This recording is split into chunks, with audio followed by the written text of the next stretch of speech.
हिंदुस्तान जो कभी सोने की चिड़िया कहलाता था, यहाँ एक से एक आक्रांताओं ने हमला किया और अतुल धन संपत्ति को लूटा था। आइए आज एक ऐसी ही लूट के बारे में जानकारी प्राप्त करते हैं जो इतिहास की लगभग सबसे बड़ी लूट मानी जा सकती है।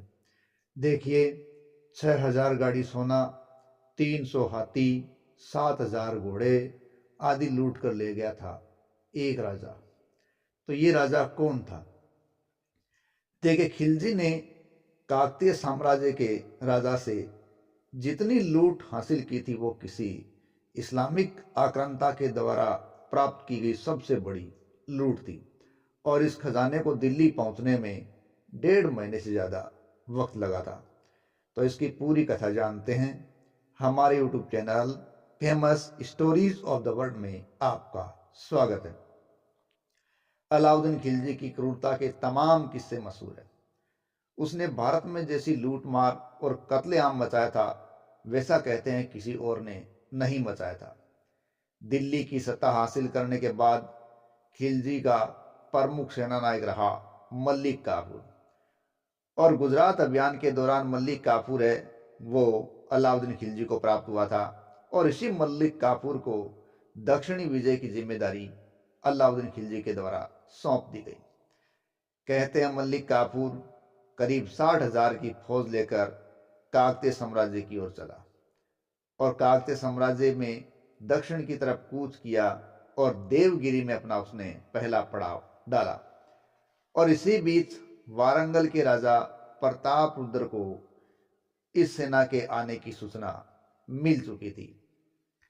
राजा प्रताप रुद्र देव ने एक बार खिलजी को पहले भी धूल चटा दी थी, लेकिन इस बार काफूर कहते हैं पूरी तैयारी के साथ आया था और प्रताप रुद्र ने अपनी पूरी सेना को फौरन इकट्ठा होने का आदेश दिया और उसी सेना को उन्होंने वारंगल किले के बाहरी हिस्से में ठहरा दिया।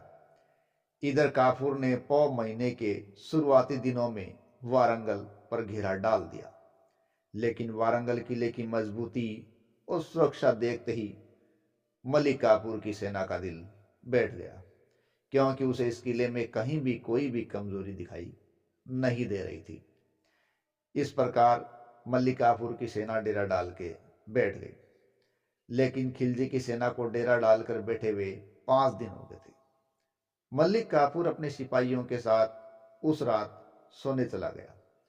अचानक आधी रात को वारंगल के किले से करीब 1,000 घोड़ों पर सवार सैनिक बिजली की गति से बाहर निकले और खिलजी की सेना में कत्लेआम मचाने लगे।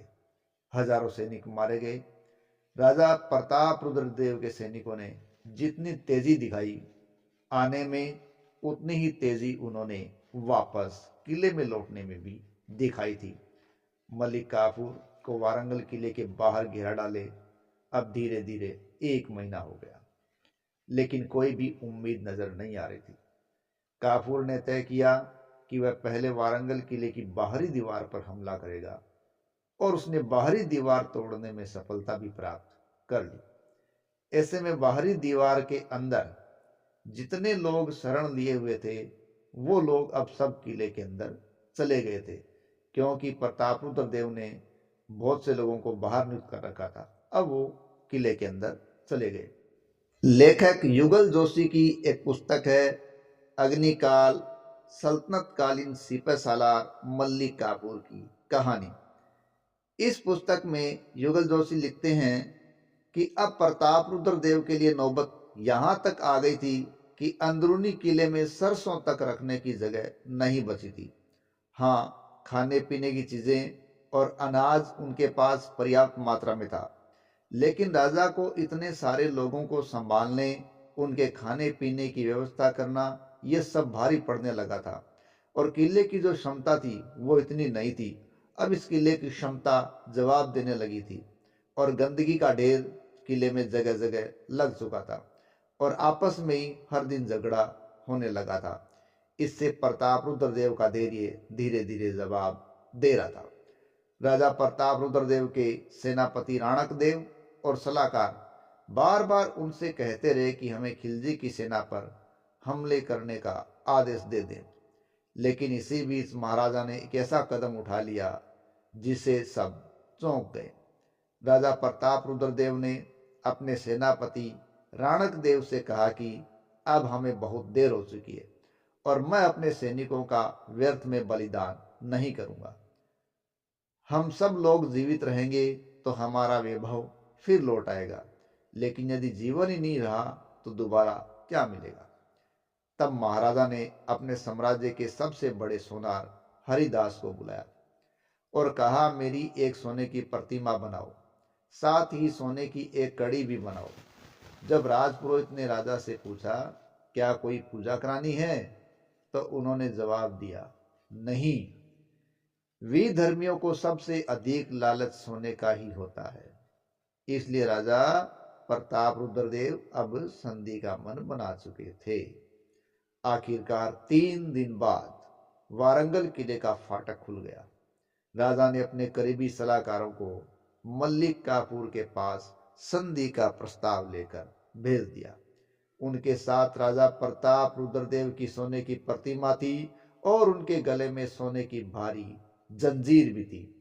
मल्लिक काफूर सलाहकारों को इस रूप में देखकर हैरान रह गया और पूछा, महाराज हमें नजराने में और क्या देने वाले हैं, ये भी बता दो। तब उन सिपह सालारों ने जवाब दिया, 1000 सोने से लदे गधे, 10 राजसी हाथी, उसके होदे सोने चांदी से भरे होंगे और 1000 घोड़े, ये आपको देने वाले हैं। मल्लिक काफूर को काकतीय वंश के वैभव का अंदाजा अब लग चुका था। उसने हंसते हुए कहा, आपके राजा ने हमारे सुल्तान की बस इतनी ही कीमत लगाई है।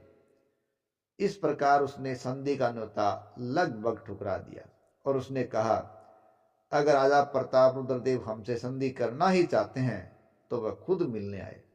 और इस प्रकार आखिरकार महाराजा प्रताप रुद्र मल्लिक काफूर से मिलने के लिए स्वयं आए थे।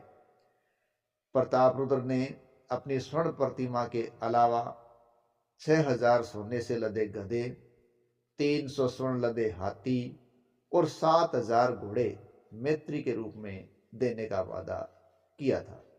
साथ ही साथ समय समय पर खिलजी को कर चुकाने की बात भी उन्होंने स्वीकार कर ली थी।